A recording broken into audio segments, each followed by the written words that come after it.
Assalamualaikum students, I hope you are all doing good. I am Laiba. Today I am going to discuss about three unities: unity of action, unity of time, unity of space, and verisimilitude and winning suspension of disbelief. So firstly we should start three unities.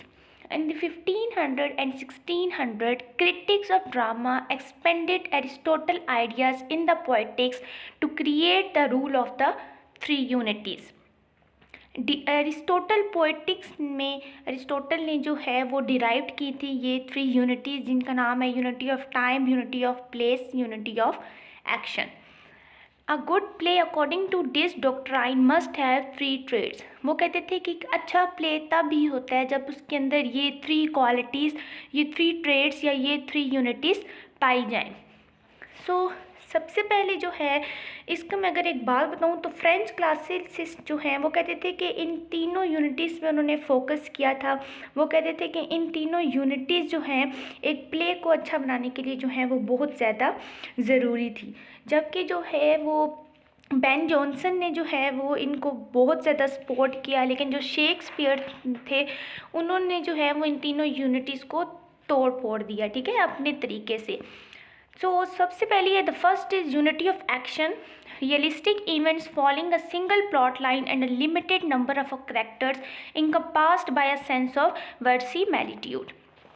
अब action क्या होता है? Action, unity of action में होता है अ play should have one single plot और action, कि इसमें जो है वो सिंगल प्लॉट होना चाहिए। Shows comprehensive and specific plot, यानी कि एक से ज़्यादा इसमें कहानियाँ ना हो या बहुत ज़्यादा करेक्टर्स भी ना हो। अगर एक से ज़्यादा कहानियाँ आएंगी तो वो कोई बंदा उसको पे यकीन नहीं करेगा, ऑडियंस इंटरेस्ट नहीं लेगी और वो एक अच्छा प्ले हमारे पास नहीं होता। बाय अ सेंस ऑफ वर्सिमैलिट्यूड, वर्सिमैलिट्यूड का मतलब होता है सेंस ऑफ रियलिटी, कि अगर हमारे पास उसका सिंगल प्लॉट हो और करेक्टर भी लिमिटेड हो तो वो हमारे पास सेंस ऑफ रियलिटी भी शो करता है, ठीक है। ये वर्सिमैलिट्यूड में आगे थोड़ा सा आगे जाके आपको डिटेल में बताऊँगी। उसके बाद है the second is unity of time, meaning that the event should be limited to a 2 or 3 hours it takes to view the play, or at most to a single day of 12 or 24 hours compressed into those 2 or 3 hours। अब unity of time क्या होता है? वो कहते हैं कि ये एक प्ले जो है उसमें कितना सा टाइम होना चाहिए, ज़्यादा से ज़्यादा एक प्ले 2 या 3 घंटे का होना चाहिए, ठीक है। यानी प्ले में जो कहानी, जो सिचुएशन दिखाई गई है वो ज़्यादा से ज़्यादा 2 या 3 घंटे में होनी चाहिए, या फिर एक सिंगल डे यानी कि 24 आवर्स तक होनी चाहिए। एरिस्टोटल ने तो उस टाइम कहा था कि सिंगल रेवोल्यूशन ऑफ सन होता है तो हमारे पास इतना जो है वो हमारे पास ड्रामा होना चाहिए। Skipping ahead in time over the course of several days और years was considered undesirable because the audience was taught to be incapable of suspending disbelief regarding the passage of time। अब वो कहते हैं कि अगर हम अपने प्ले में बहुत ज़्यादा डेज दिखाएंगे, बहुत ज़्यादा ईयर्स दिखाएंगे, या फिर मैं वो प्ले में होता है ना कि after 10 years, after 5 years, after 2 years, अगर मैं इस तरह बढ़ा के प्लेस को लिख रही हूँ तो जो ऑडियंस होती है वो शक में पड़ जाती है, यकीन नहीं करती, ठीक है, इस तरह से। तो इससे अच्छा है कि जो हमारा प्ले है या तो कुछ आवर्स में हो या ज़्यादा से ज़्यादा 1 डे या 20 या 24 आवर्स तक होना चाहिए, ठीक है। उसके बाद है the third is unity of space और place, meaning the play must take place in a single setting और लोकेशन, कि जो प्ले की है जो उसकी सिंगल सेटिंग होनी चाहिए, स्टेज जो है वो एक ही होना चाहिए। ऑफन ब्रोक द जो स्टेज जो है वो एक होना चाहिए, यानी कि अगर मैं कह रही हूँ पहला सीन जो है वो इंग्लैंड का आ गया है, दूसरा प्ले में ही दूसरा सीन में अमेरिका दिखा रही हूँ, तो लोग जो है वो इंटरेस्ट ही लेंगे, उनको लगेगा कि ये कोई अनरियल थिंग है, ठीक है। It is notable that Shakespeare often broke the three unities in his plays, which may explain why these rules later were never as dominant in England as they were in French and Italian neoclassical drama।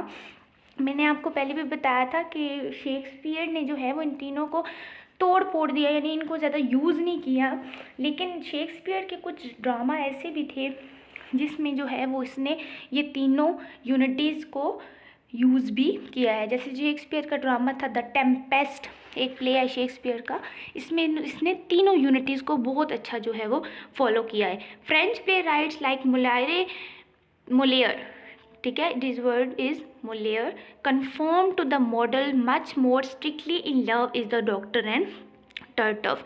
ये जो है ये इसी की 3 unities की जो है वो एग्जाम्पल में आता है। आप दूसरी एग्जाम्पल्स भी लिख सकते हैं, द टेम्पेस्ट भी लिख सकते हैं जो कि शेक्सपियर का है, और आप कुछ ऐसी एग्जाम्पल्स भी दे सकती हैं जिन्होंने इसको फॉलो नहीं किया। जैसे मर्चेंट ऑफ वीनस है, आपने देखा होगा, उसमें ज़्यादा कहानियाँ, प्लॉट ज़्यादा है, वो यूनिटी ऑफ जो है वो एक्शन को, यूनिटी ऑफ टाइम को अच्छे से रिप्रेजेंट नहीं कर रही, ठीक है।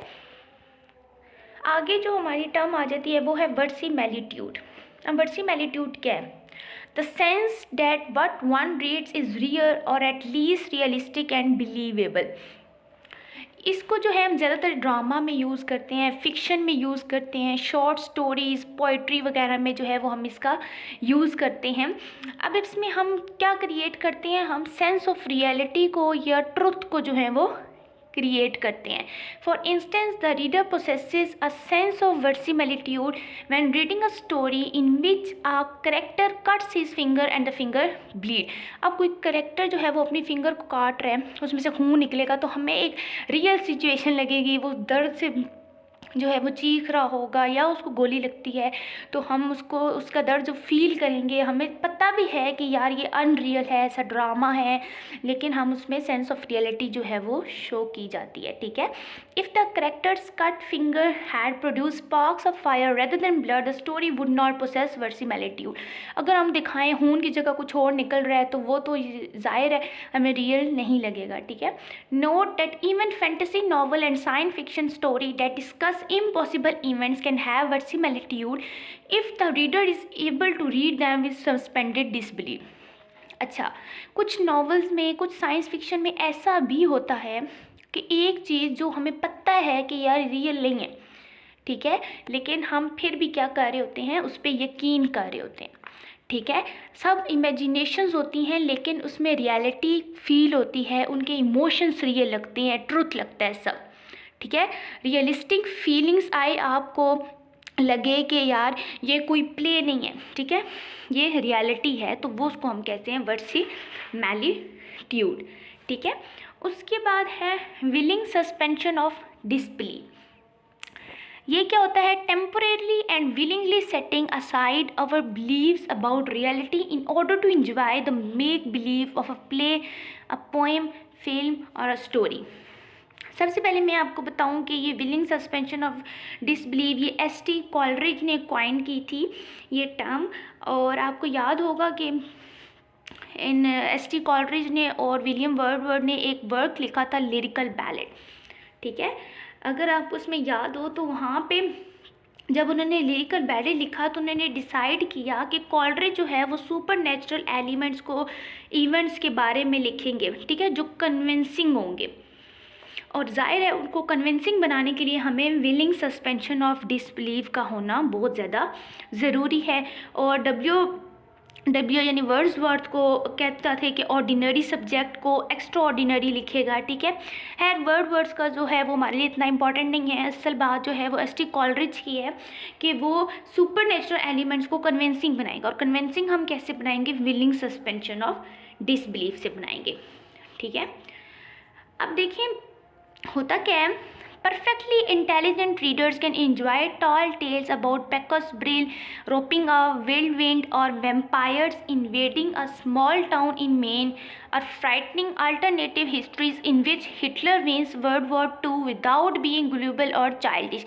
ये जो है ये कुछ जो है इसकी एग्जाम्पल दी गई हैं। To do so, however, the audience member must set aside your sense of what's real for the duration of the play or the movie और द बुक। अब क्या होता है कि ऑडियंस जो है वो एक टेम्पोरेरी इस चीज़ को जो है वो एक्सेप्ट कर लेती है, एक ऐसी सिचुएशन जो वो देख रही है उसको टेम्पोरेरी जो है वो इस चीज़ को क्या करती है, मान लेती है कि भाई ऐसा ही हो रहा है, ठीक है। फॉर एग्जांपल मैं अगर आपको एग्जांपल बताऊं तो अब आपने ना देखा होगा कि भूत का ड्रामा है, या आप लोग देखते हैं कि एक आदमी जो है वो हवा में उड़ रहा है, ठीक है। हमें पता होता है कि ये सच नहीं है, फिर भी हम उस बात को, उस पर यकीन रखते हैं और उस ड्रामे को एंजॉय करते हैं। मतलब इसमें जो हमारी सेंस होती है ना, या हमारे फेथ होता है, या हमारी कोई, हम जिस चीज़ को मानते हैं थोड़ी देर के लिए हम उसको साइड पे रख के उसको चीज़ को एक्सेप्ट कर रहे होते हैं टेम्पोरेरी, क्योंकि हमें ड्रामा को भी तो एंजॉय करना है, ठीक है। इसको हम कहते हैं विलिंग सस्पेंशन ऑफ डिसबिलीव। आपने देखा होगा कि सुपर नेचुरल एलिमेंट्स जब हम लिखते हैं, सुपर नेचुरल इवेंट्स लिखते हैं, तो इसमें जो है ये विलिंग सस्पेंशन ऑफ डिसबिलीव बहुत काम आती है। Example science fiction, time travel, magical power, और सबसे फेमस हैरी पॉटर जो आप सबने देखी हुई है। ये जितनी भी मूवी हैं हमें पता है अब इनमें जो है वो इतनी रियलिटी नहीं है, सच नहीं है। Time travel, magical power, Harry Potter में कोई रियलिटी नहीं है, बट हम सारे बिलीव्स को साइड पे रख के उसको टेम्पोरेरी जो है वो उस चीज़ को एक्सेप्ट करते हैं और इन्जॉय करते हैं, ठीक है। आई होप इन टर्म्स को बारे में आपको समझ आई होगी। मिलते हैं नेक्स्ट वीडियो में। अल्लाह हाफिज़।